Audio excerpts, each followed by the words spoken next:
चालू कर देता। चलो भाई, तो अब हम बात करेंगे किसके बारे में, बायोडाइवर्सिटी एंड कंजर्वेशन के सेकंड लेक्चर के बारे में। भाई जो अब तक आपने पढ़ा बायोडाइवर्सिटी के फर्स्ट लेक्चर में समझ में आ गया, कोई दिक्कत वाली बात है? चलिए, तो सेकंड पीडीएफ सेकंड लेक्चर है।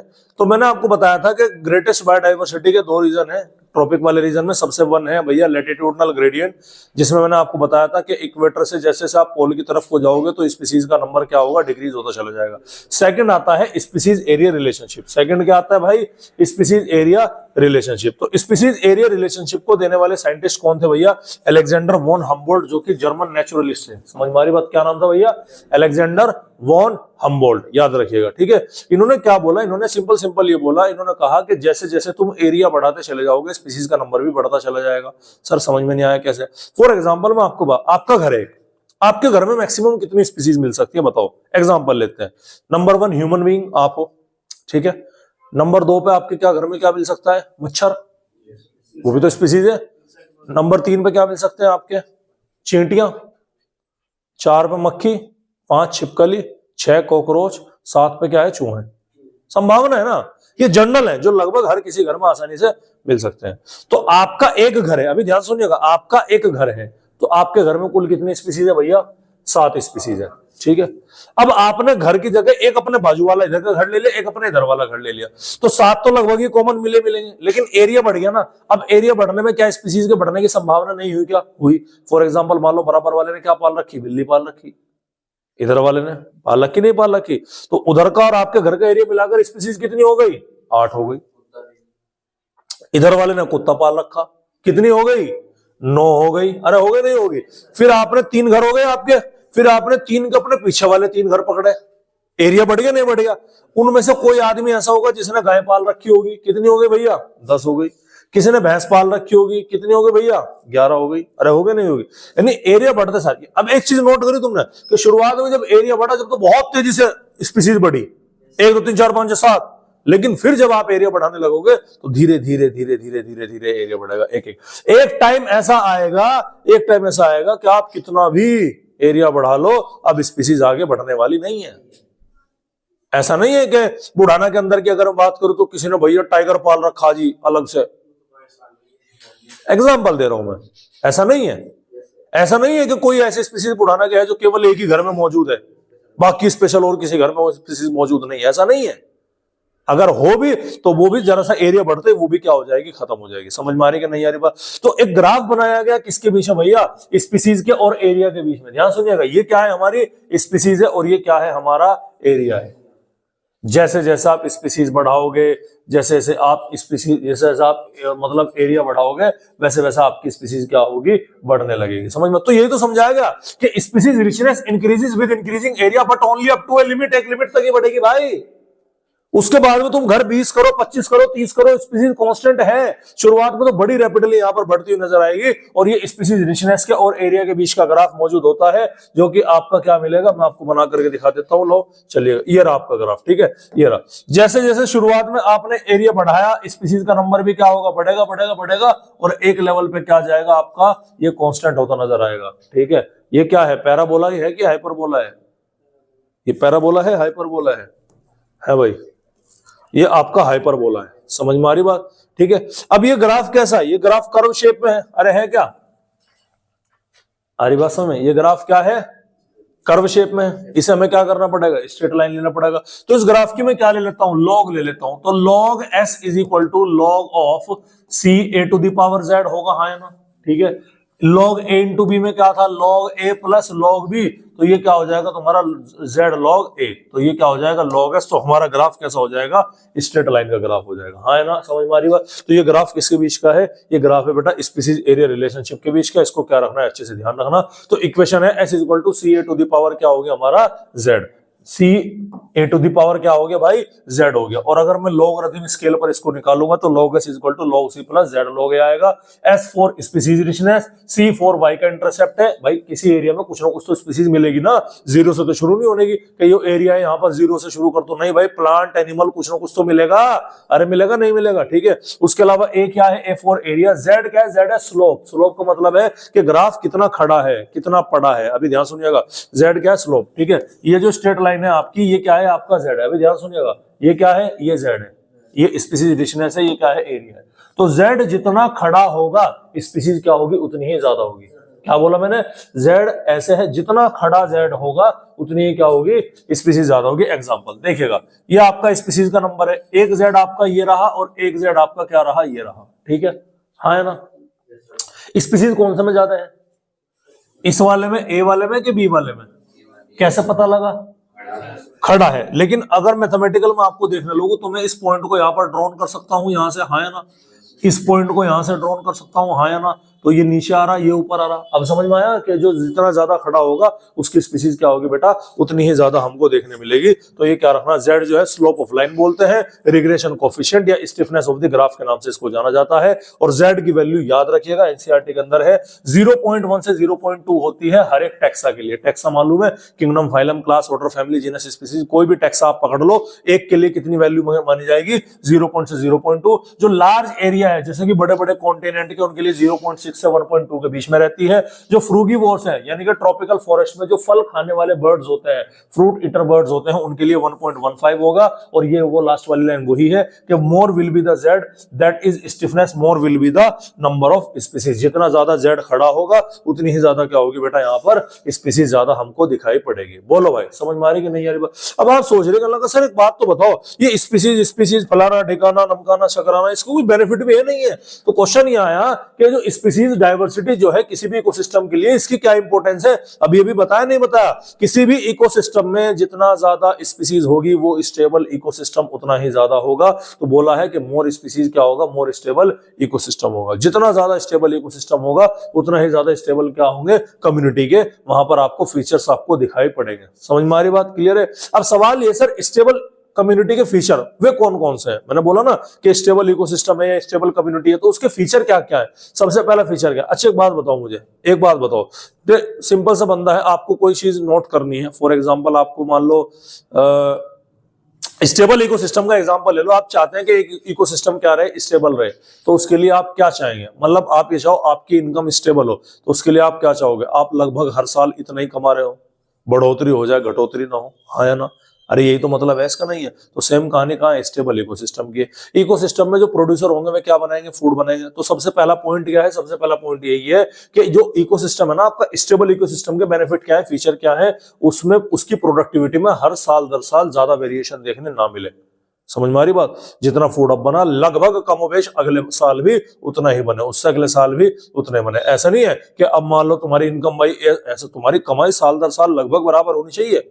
समझ में आ रही बात, बढ़ती तो जाए घटे ना। ऐसा नहीं तो तुमने एक साल में 1 लाख रुपए कमा लिए, अगले साल में तुम 10,000 भी नहीं कमा पा रहे, तो क्या तुम स्टेबल हो, नहीं ना। गवर्नमेंट में क्यों लोग बोलते हैं, क्योंकि वो स्टेबल है। गवर्नमेंट में इंडिया में जाना क्यों प्रीफर करते हैं लोग, क्योंकि वो स्टेबल है। फिक्स सैलरी आएगी भैया, 40,000 45,000 50,000 प्लस ये वो मिलाकर प्लस गवर्नमेंट फैसिलिटी, वो फिक्स है। इसीलिए तो गवर्नमेंट में जाने की प्रायोरिटी लोग देते हैं भैया। समझ में आ रही बात। ऐसा नहीं कि गवर्नमेंट में इस साल तुम्हें 40,000 मिल रहे तो अगले साल तुम्हें 10,000 रुपए महीना मिलेंगे, उससे अगले साल 90,000। ये तो प्राइवेट सेक्टर का काम है। समझ में आ रही बात। तो स्टेबल बोलते हैं ना कि भैया गवर्नमेंट नौकरी है तो कम से कम नौकरी पक्की है, स्टेबल है। वो यही तो है कि उसकी प्रोडक्टिविटी ईयर टू ईयर क्या नहीं होनी चाहिए, वो नहीं होनी चाहिए। सेकंड पॉइंट क्या है, मस्ट बी रेजिस्टेंट और रिसेलिएंट टू ओकेजनल डिस्टर्बेंस। मान लो कहीं पर अचानक बाढ़ आ गई, तो ऐसा नहीं है कि जरा सी दिनों की बाढ़ आई, 5-7-10 दिन की बाढ़ आई और भैया वहां से उस इकोसिस्टम का क्या हो जाए, बेड़ा गर्क हो जाए। नहीं, समझ रहे हैं। तुम अगर जॉब कर रहे हो तो तुम्हारे पे मुसीबत ना आए, ऐसा नहीं है। लेकिन अगर मुसीबत थोड़ी बहुत आ भी रही है तो वो ऐसी आनी चाहिए कि जिससे तुम वापस दोबारा से क्या कर सकते हो, फिर खड़े हो सकते हो। इकोसिस्टम स्टेबल वही है कि जिस पर नेचुरल डिस्टर्बेंस की वजह, ध्यान से सुनिएगा, जिस पर नेचुरल डिस्टर्बेंस की वजह से कोई डैमेज ना हो, और अगर डैमेज हो भी गया तो रिकवरी उसकी क्या हो, बहुत फास्ट हो। समझ में आ रही बात आपको। तो वो स्टेबल इकोसिस्टम आपका होना चाहिए। और तीसरा क्या है कि rich biodiversity is not only essential for ecosystem health but in imperative for the very survival of the human race on this earth. समझ में आ रही बात। बायोडाइवर्सिटी भैया, बायोडाइवर्सिटी जितनी ज्यादा रिच होगी वो केवल और केवल भैया ये इकोसिस्टम की हेल्थ को बढ़ावा नहीं देगी।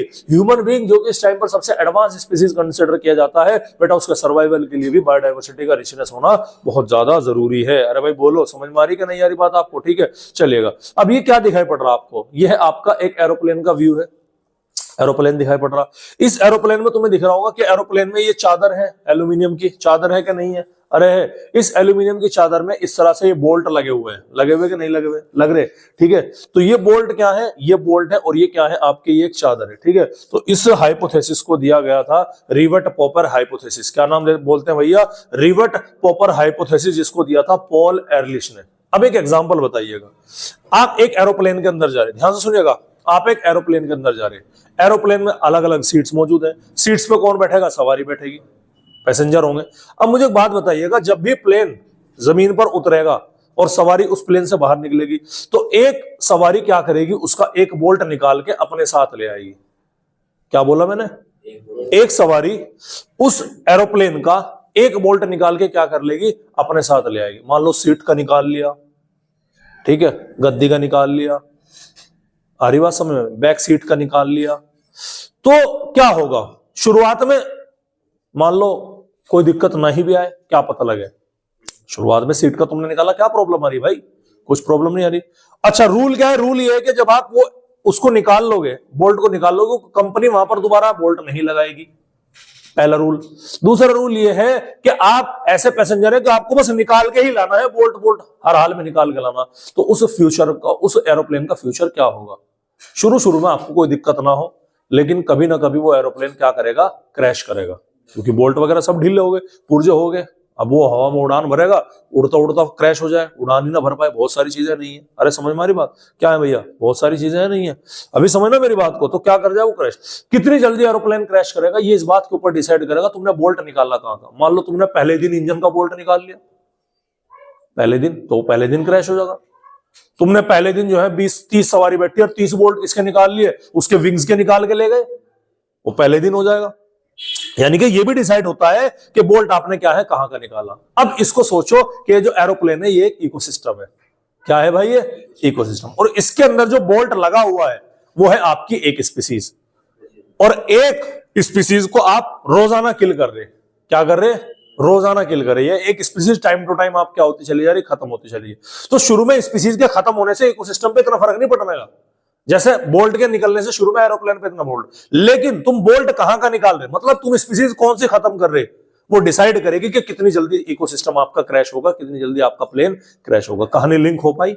अरे लिंक हो पाई? आ जाओ अब यहीं पर बात करते हैं। तो रिवर्ट जो होता है वो स्पीसीज या बोल्ट को रिप्रेजेंट करेगा, पॉपर जो होता है वो इकोसिस्टम या पूरे का पूरे एरोप्लेन को क्या करेगा? रिप्रेजेंट करेगा। इनिशियली शुरुआत में कोई डिस्टर्बेंस या बहुत कम डिस्टर्बेंस दिखाई पड़ेगा, लेकिन पूरा का पूरा इकोसिस्टम बाद में क्या हो जाएगा? नष्ट हो जाएगा।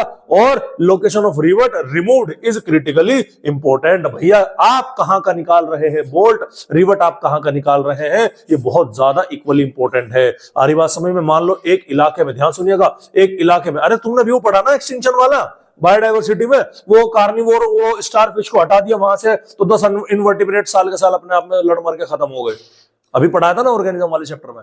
तो वो कीस्टोन स्पीसीज था, मेन स्पीसीज था वहां की।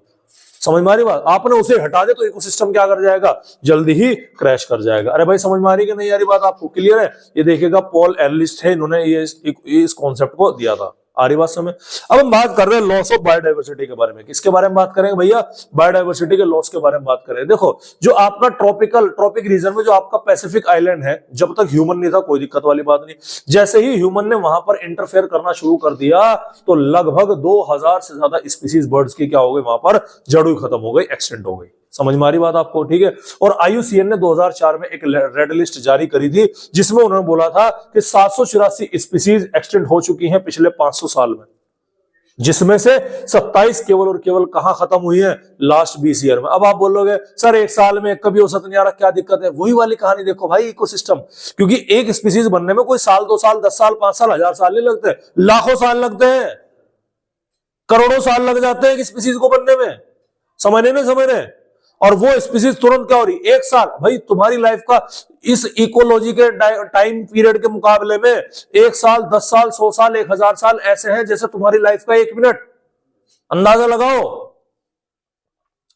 समझ में आ रही बात? तो 1 ही मिनट में सारा का सारा खेल क्या खत्म है। ठीक है। जिसमें से मैंने भी क्या बोला, 784 स्पीसीज पिछले 500 साल में खत्म हुई। ये बहुत बड़ा नंबर है, कोई मामूली नंबर नहीं है। ये मत सोचो सब 500 साल में 784 क्या दिक्कत है? नहीं भाई, इतनी तो बनी भी नहीं है, इतनी का कुछ भी नहीं बनी। 500 साल में एक स्पीसीज नहीं बनने की, तुम खत्म कर रहे 784। आ रही बात समझ भाई? एक साल में तुम 1 लाख रुपए कमाओ ना, उड़ा लो 10 लाख रुपए, तो फायदे में रहोगे नुकसान में रहोगे? तो वही तो यहां हो रहा। अबे 500 साल में तुम स्पीसीज तो बना नहीं पा रहे एक भी, और खत्म कितनी कर दी तुमने? 784। 20 साल में तुमने बनाई नहीं आधी भी स्पीसीज, तुम्हें चांस ही नहीं दिख रहा कि अल्लाह का 20 साल में कोई नई स्पीसीज बनेगी भी बनेगी, और उसी साल में तुमने खत्म कितनी कर दी? 27। बैंक बैलेंस घटेगा। अबे जब बैंक बैलेंस घटेगा तो भैया बायोडायवर्सिटी इकोसिस्टम क्रैश होगा कि नहीं होगा? बिल्कुल क्रैश होगा। ठीक है, आउट ऑफ विच जिसमें से 784 स्पीसीज जो खत्म हुई है, जिसमें से 338 जो है वर्टिब्रेट के थे, जबकि 359 क्या थे भैया? इनवर्टिब्रेट के थे। याद कर रखने आपको, इंपॉर्टेंट है। समझ में आ रही बात आपको? क्लियर है? चलिए, अभी हाल फिलहाल में रिसेंटली कौन कौन सी स्पीसीज है सर जो 20 साल में खत्म हुई है? मॉरिशस, जो कि हमारा आइलैंड होता है, हमारे इंडिया का ये एक आइलैंड है। ठीक है, तो वो क्या है, उसकी एक बर्ड होती है जिसका नाम था डोडो। समझ में आ रही बात? उसके अलावा स्टीलर सी काऊ, रशिया ने इसको मार मार के खत्म कर दिया। ये समुद्र में एक्वेटिक में पाई जाने वाली थी, चमड़े के लिए इसका यूज किया जाता था। ठीक है, क्वागा जिराफ होता है, अफ्रीकन जिराफ जिसे बोलते हैं। टेस्मेनियन वॉल्फ है, ऑस्ट्रेलिया के अंदर पाए जाने वाला भेड़िया बोल सकते हैं, जिसे आप क्या बोलते हैं? उसे थाइलसीन बोलते हैं। उसके अलावा टाइगर की 3 सब स्पीसीज है, बाली, जावन और कैस्पियन। ये तीनों के तीनों हाल फिलहाल में क्या हुई है भाई? खत्म हुई है। ये देखिएगा, ये क्या है आपका? ये है आपका डोडो बर्ड, जो कि हाल फिलहाल में खत्म हो चुका मॉरिशस में। स्टीलर सी काऊ रशिया के अंदर, देखिए ये है कितना बड़ा जानवर था, इसको शिकार किया जाता था इनके थ्रू, चमड़े के लिए इनको मारा जाता था, शिकार किया जाता था। समझ में आ रही बात? आज ये खत्म हो चुकी है। बहुत क्रूशियल मेंबर था ये। समझ में आ रही बात? उसके अलावा ये क्वागा, कग्गा बोलते हैं जिसको छोटे बच्चे, कग्गा, कग्गा नहीं है, क्वागा है। क्वागा, कग्गा हमारे यहाँ कौवे को बोलते हैं ना, तो ये क्वागा है। क्वागा क्या है? अफ्रीकन जिराफ है। ये भी हमारा क्या हो चुका? खत्म हो चुका। टेस्मेनियन वॉल्फ, ऑस्ट्रेलियन जो है आपकी लोमड़ी। वॉल्फ मतलब लोमड़ी होती है, भेड़िया होता है। वॉल्फ भेड़िया, हाँ, फॉक्स होती है लोमड़ी, सॉरी। तो ये टेस्मेनियन क्या है? आपका भेड़िया है। ये भी क्या हो चुका है? खत्म हो चुका है। 3 सब स्पीसीज, बाली, जावन और कैस्पियन, ये तीनों की तीनों सब स्पीसीज क्या है टाइगर की? ये तीनों की तीनों क्या हो चुकी? खत्म। ये लास्ट 20 साल की कहानी है। अब एक टाइगर बना के तो दिखा दो तुम 20 साल में नई स्पीसीज का, बनता नहीं भाई, और तुमने खत्म कर दिया 3-3। समझ रहे नहीं समझ रहे? तो कितना बड़ा लॉस है आपका। ठीक है, अभी हाल फिलहाल में, अगर मैं अभी भी हाल फिलहाल की बात करता हूं, तो 12% बर्ड्स ऐसी हैं जो एक्सटिंक्ट होने की कगार पर है भैया। लगभग 23% मैमल को खतरा है, 32% एम्फीबियन खतरे में है, 31% जिम्नोस्पर्म है। ये सारा का सारा जो है एंडेंजर्ड है, मतलब एक्सटिंक्ट होने वाली है, खत्मे के कगार पर है। बस इनको बचाने के लिए कुछ कदम उठाने की जरूरत है। लगभग 15,500 स्पीसीज पूरे वर्ल्ड में खतरे में है। कितनी स्पीसीज? लगभग 15,500 खतरे में, जो खत्म होने वाली है। सर क्या हो गया? 18 लाख स्पीसीज है, 15,000 खत्म। अबे 18 लाख बनी भी तो करोड़ों साल में, ये 15,000 स्पीसीज 15,000 साल में भी नहीं बनने की। समझ रहे नहीं समझ रहे? 15,000 स्पीसीज 15,000 20,000 साल में भी नहीं बनेगी। आ रही बात समझ में? क्लियर है?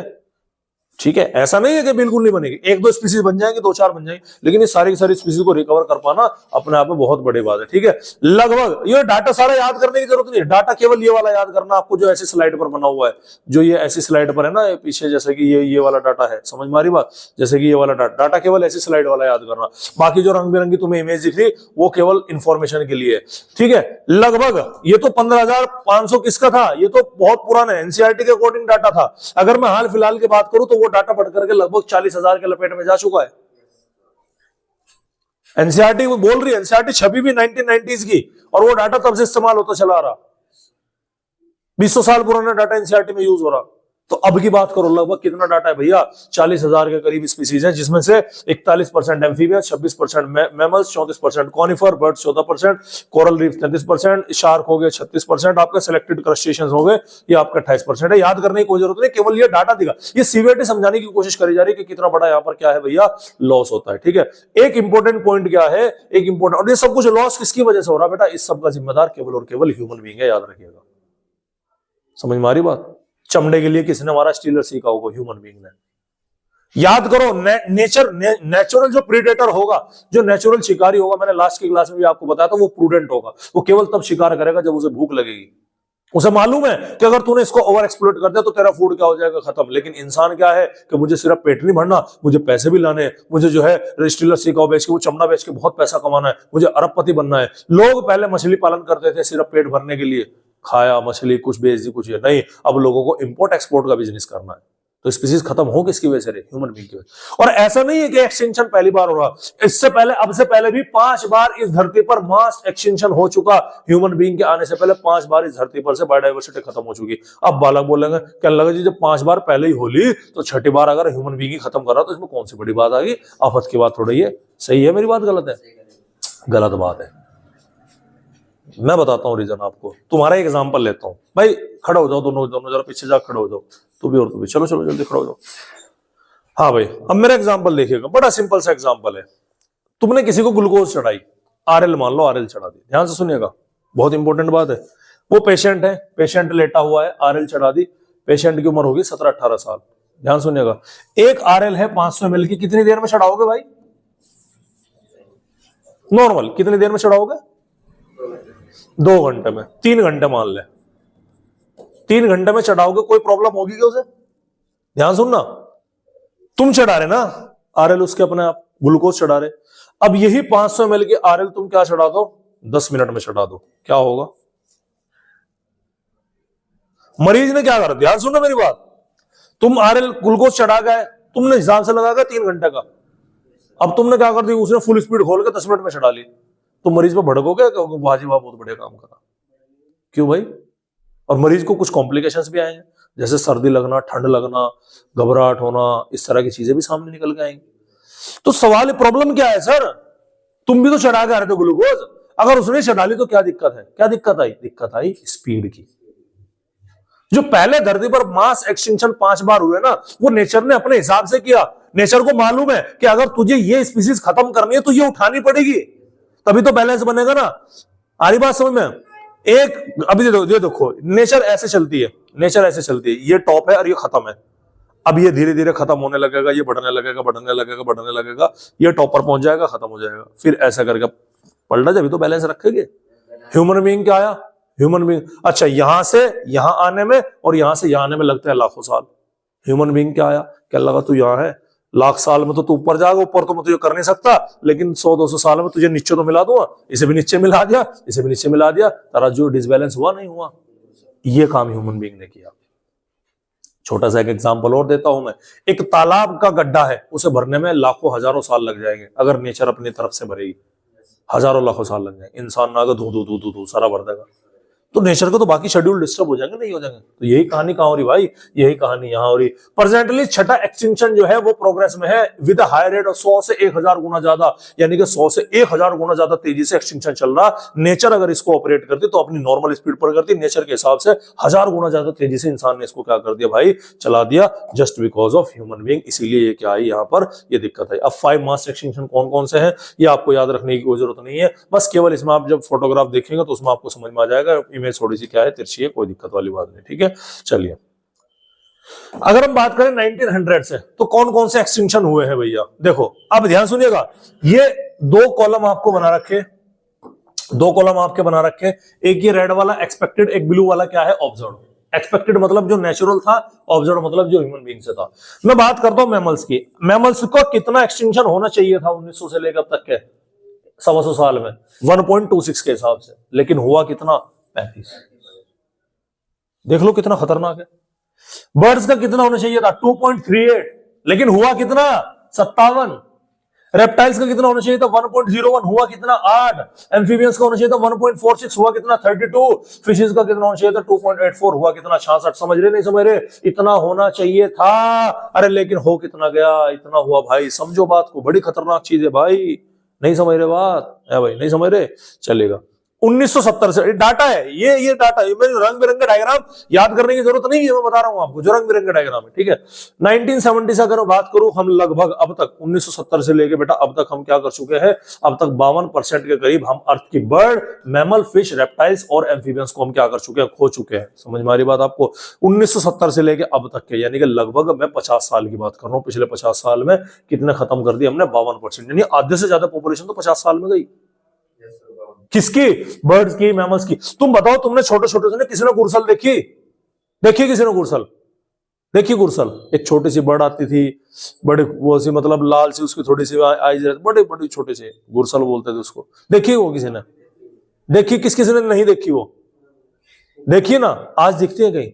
गोरैया देखा, फाख्ता किसी ने देखा? फाख्ता, हाँ फाख्ता तो शायद तुमने नाम ही पहली बार सुना होगा, नाम सुन रखा, देखा? मैंने फाख्ता देख रखा। व्हाइट व्हाइट सा कबूतर, हाँ व्हाइट व्हाइट सा, व्हाइट कबूतर नहीं, व्हाइट नहीं था वो, हाँ हाँ वही है वही है। आ रही बात समझ? तो अंदाजा लगा रहे, यानी कि ये तो एग्जैक्ट डाटा, याद तुम एनसीईआरटी वाले रखना। एनसीईआर 1970 से लेकर 2024 तक लगभग 52%, आधे से ज्यादा स्पीशीज खत्म। आ रही बात समझ में? कितनी खतरनाक बात है, अरे है कि नहीं है? ठीक है, तो बायोडाइवर्सिटी लॉस, अब हम क्या करेंगे भैया? सर सवाल ये कर लगा, हाँ जी हुई तो ह्यूमन की वजह से, लेकिन ह्यूमन ने किया क्या? सर मैंने तो आज तक किसी जीव को भी नहीं मारा, फिर मैंने बायोडाइवर्सिटी कैसे खत्म कर दी? सर मुझे बताओ। सर टाइगर से मैं पागल थोड़ी हूं, टाइगर से पंगा लूंगा जाके? सर वो स्टीलर सीकाओ चमड़े के लिए मार दी मैंने, वो मेरी समझ में आता है, लेकिन सर टाइगर का नाम मेरे क्यों लगा दिया तुमने? सर वो भेड़िया गायब हुआ, उसका नाम मेरे क्यों लगा दिया? समझ रहे नहीं समझ रहे? सर वो जिराफ अफ्रीका के अंदर का तो मेरे नाम क्यों लगा दिया? हम क्यों करते जी? वो तो अपने आप हुआ, वो तो नेचर। नहीं बेटा, हमें पता भी नहीं है कि हम क्या करने लग रहे। आओ वो रीजन समझते हैं जिसकी वजह से बायोडाइवर्सिटी क्या हो रही, लॉस हो रही। इंटरेस्टिंग है चैप्टर, नहीं है भाई, ये इंफॉर्मेशन है, ये इसे तुम नीट के हिसाब से मत पढ़ो भाई, ये रियलिटी के। तुम अगर जिंदा रहना चाहते हो, अगर ह्यूमन बीइंग को जिंदा रहना है, तो इस चैप्टर को क्या करना पड़ेगा, समझना पड़ेगा। सवाल ये सर बायोडाइवर्सिटी के लॉस हुए क्यों? सर हैबिटाट लॉस की वजह से। हैबिटाट लॉस का मतलब क्या है? जिस जगह पर वो रहता है उसे खत्म कर दिया तुमने। एक जंगल है, जंगल में हजारों की तादाद में बर्ड है, चींटियां हैं, आज बंदर को परेशान है लोग। अखबार में खबर आती है कि बंदरों का आतंक बढ़ता जा चुका है, ये वो फलाना ठिकाना, इन्होंने महिलाओं का निकलना दूभर कर दिया, इन्होंने बच्चों का निकाला। भाई बंदर जंगल का जानवर है भाई, जंगल है कहां ये तो बता दो, छोटा कहीं जंगल नहीं। अबे जब जंगल का जानवर है उसको खत्म होने में टाइम लगेगा, बंदर की स्पीसीज एक्सटिंक्ट होगी, मार्क माय वर्ड, याद रखिएगा। जब तुम्हारे बच्चे होंगे, तुम्हारे पोते होंगे, मेरे वर्ड याद रखिएगा, जिस हालत में तुम्हें बंदर दिखाई पड़ रहा, तुम्हें बंदर दिखाई नहीं पड़ेगा। क्यों? क्योंकि बंदर जंगल का जानवर है, जंगल बचा नहीं तो कहां जाएगा वो? इंसानों के बीच में आएगा। दिखाते हैं वो इंसानों के बीच में दहशत। अबे इंसानों के बीच में दहशत नहीं है भाई, तेंदुए के बीच में दहशत है, तुमने उन्हें खत्म कर दिया। समझ रहे समझ रहे बात को? बड़ी इंपॉर्टेंट बात है समझना। तो हैबिटाट लॉस, अब सोचो यार तुम, मतलब अगर मान लो 1 मिनट के लिए तुम्हें सभी जानवरों की जबान समझने के लिए दे दिया जाए, हजारों बीघे का एक जंगल है, सैकड़ों बीघे का एक जंगल है, तुमने उसे काट दिया, कितने लोगों को घर उजाड़ दे। जरा तुम्हारा घर कोई सरकार बुलडोजर फेर के दिखाते, तुम्हारे घर पे रोना पीटना चालू हो जाता है, नहीं हो जाता है? अलग अलग संस्था आ जाएगी निकल के, है तुमने ये कर दिया, वो कर दिया, वो कर दिया। और रोड चौड़ीकरण के नाम पे जो हम पेड़ पौधे काटते फिरे, क्या उन पेड़ पौधों पर लाइफ नहीं होगी? क्या उन पेड़ पौधों पर इंसेक्ट नहीं रहते होंगे? अरे रहते हैं, नहीं रहते हैं? तो हैबिटाट लॉस जब तुम खत्म कर दोगे तो स्पीसीज तो खत्म होगी भाई। तुमसे तुम्हारा घर छीन लिया जाए, तुम्हारा कारोबार छीन लिया जाए, तुम नहीं बचोगे, मर जाओगे। यही काम किसके साथ में हो रहा भाई? यही काम हो रहा स्पीसीज के साथ में। हैबिटाट तुमने लॉस कर दिया, स्पीसीज क्या खत्म? नहीं आ रही समझ में बात? अरे आ रही है, ठीक है। सर दूसरा क्या? Over exploitation. अरे पहले मैं मछली का शिकार कर रहा था, किस लिए कर रहा था? अपना पेट पालने के लिए, लेकिन नहीं, मुझे तो जो है इंपोर्ट एक्सपोर्टर बनना है, मुझे तो बिजनेसमैन बनना है, richest man of the world बनना है। तो मुझे क्या करना है? मुझे तो बहुत सारी मछलियां इंपोर्ट एक्सपोर्ट करूंगा। पहले मैं पेट भरने के लिए कर रहा था, अब मैं क्या करने के लिए कर रहा हूं? पैसा कमाने के लिए कर रहा हूं। ओवर एक्सप्लॉयटेशन, अंधाधुंध शिकार कर दिया, खत्म। स्टीलर सीखाओ ऐसे तो भाई, अरे हुई नहीं हुई? आ जाइएगा एग्जांपल। उसके बाद में क्या है? Invasive species. अरे ये क्या हो गया? याद करो एल्बिंगटन टोर्टोइज, गैलापागोस आइलैंड में सबसे बड़ा कछुआ था, आराम से जिंदगी गुजारा था। क्या करा हमने? बकरी लाके छोड़ दी। अब बकरी ने क्या करा? सारी घास खा गई, कछुआ मर गया। तो बकरी अपना आप गई वहां। अब समझ में आ रहा? इंसान डायरेक्ट नहीं, डायरेक्ट भी कर रहा, इनडायरेक्ट भी कर रहा। समझ रहे नहीं समझ रहे? अरे क्लियर है? अगला एग्जांपल, पॉल्यूशन। दिखाओ बर्ड्स कहां है? आज हम 5G नेटवर्क चला रहे, किस कॉस्ट पर? 6G नेटवर्क आने वाला है, किस कॉस्ट पर? क्या कीमत अदा करी तुमने? नहीं सर हम तो 150 रुपए। नहीं नहीं नहीं नहीं, रियल में क्या कीमत अदा करी? सर रियल में हमने कीमत अदा करी है हमारे बर्ड्स की जान, हमारे पक्षियों के घोंसले, हमारे बर्ड्स की चहचहाट। पहले के लोग डिप्रेशन में नहीं जाते थे भाई। क्यों नहीं जाते थे? क्योंकि वो सुबह उठ करके बर्ड्स की चहचहाट सुनते थे। आज सुबह उठते ही वॉशरूम में मोबाइल लेके जाते हैं लोग भाई, सुबह उठते ही। और इतने वॉशरूम में आप फोन लेकर के नहीं जाओगे, आपका पेट भी हल्का नहीं होगा। ऐसी आदत हो गई, बिना वॉशरूम का जाओ तो तुम टाइल गिनने लग जाओगे बैठ के। हाँ वॉशरूम तो अच्छा है हमारा, है नहीं है? समझ रहे? तो क्या है, किस कॉस्ट पर? उसके अलावा climate change associate from global warming. Global warming, मेरे घर में भैया 5 आदमी है तो 6 बाइक मिलेंगे, ध्यान रखना। मेरे घर में 5 आदमी है, चाहे मेरा बाइक खड़ी करने की जगह ना हो, समझ रहे नहीं समझ रहे? कार चाहिए मुझे दहेज में, चाहे कार हम पड़ोसी को खड़ी करें, समझ रहे नहीं समझ रहे? तो ये क्या है सब? ये सब के सब रीजन है बायोडाइवर्सिटी लॉस के। अरे है नहीं है? फील आ रहा? कॉजेज ऑफ बायोडाइवर्सिटी लॉस हम सारे कॉज ना पढ़ करके 4 कैटेगरी में डिवाइड करेंगे और उन चारों को हम बोलते हैं इविल क्वाड्रेट्स। क्या बोलते हैं भैया? पहला है हैबिटाट लॉस एंड फ्रेगमेंटेशन, वही बताया कि जंगल वंगल काट दिए। दूसरा है ओवर एक्सप्लॉयटेशन। तीसरा है एलियन स्पीसीज इन्वेजन, जैसे बर्ड्स को गैलापागोस आइलैंड में था। को एक्सटिंक्शन का मतलब है कि तू नहीं तो कोई भी नहीं, जैसे कि फिग एंड फिग वास्प। मैंने बोला था ना कि फिग, अंजीर को पोलिनेट करने के लिए फिग वास्प होता है। अगर फिग वास्प खत्म हो गया तो फिग भी खत्म हो जाएगा, और अगर फिग खत्म हो गया फिग वास्प खत्म हो जाएगा। यानी कि ये खत्म हुआ इसीलिए ये भी खत्म हो गया। समझ रहे नहीं समझ रहे? उसे बोलते हैं को एक्सटिंक्शन। 7 जिएंगे 7 मरेंगे, हम दोनों मजनू लैला। तो को एक्सटिंक्शन कौन है? मजनू लैला। एक मरेगा तो दूसरे मरेगा। चलिएगा, सबसे पहला हैबिटाट लॉस एंड फ्रेगमेंटेशन के बारे में समझते हैं। देखो, लॉस का मतलब तो समझ में, पूरे फ्रेगमेंटेशन का मतलब क्या है? ये एक जंगल है, ध्यान सुनिएगा, ये एक जंगल है, इसकी जंगल की अपनी कंटिन्यूटी है भाई।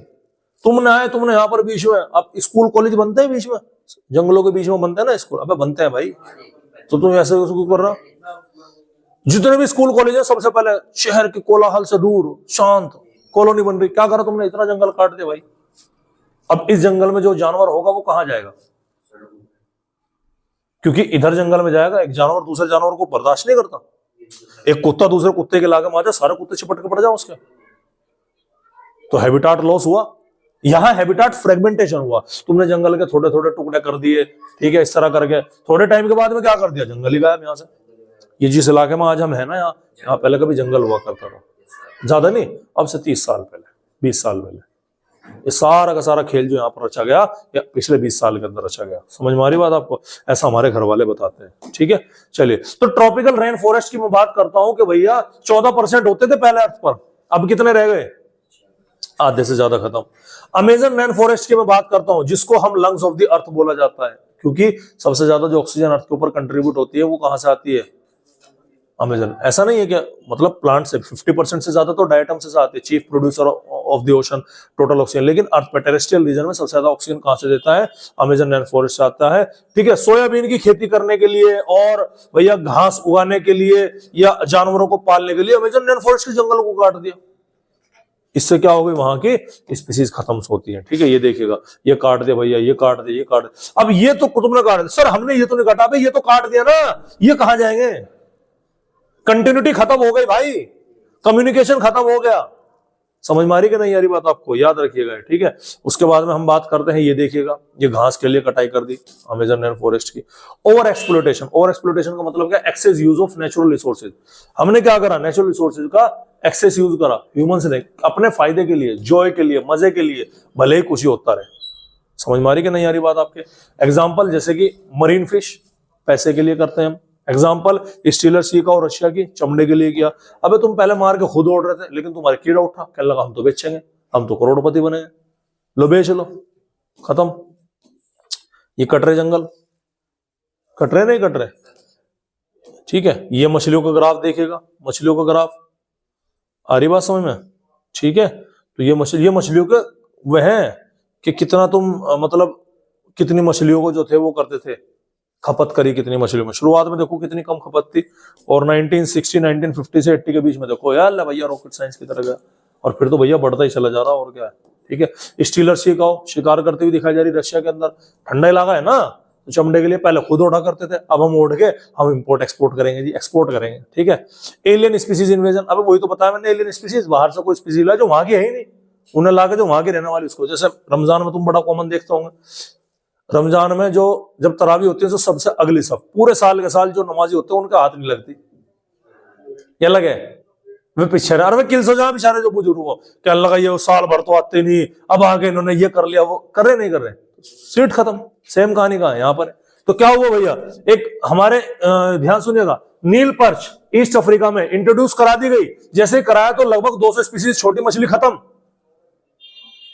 इंट्रोड्यूस कराते 200 स्पीसीज छोटी मछली गई। उसके अलावा पार्थेनी में करंट, अबे जो निरपटिया बोलते हो जिसको तुम, निरपटिया घास है, निरपटिया पार्थिनियम कैरेट ग्रास है भैया, वाटर हाइसिंथ हो गया, समुद्र शोक, 7 समुंदर नहीं, गाना थोड़े गा रहा वो 7 समुंदर पार में तेरे, समुद्र शोक, अबे झीलों में मिलता है वो सिंगाड़ा। कॉजेज क्या करता है, एनवायरमेंट को डैमेज किया और प्लांट स्पीसीज के लिए खतरा है। अफ्रीकन कैटफिश कहां डाल दी, गंगा में डाल दी, जो इंडिया की कैटफिश थी वो खत्म।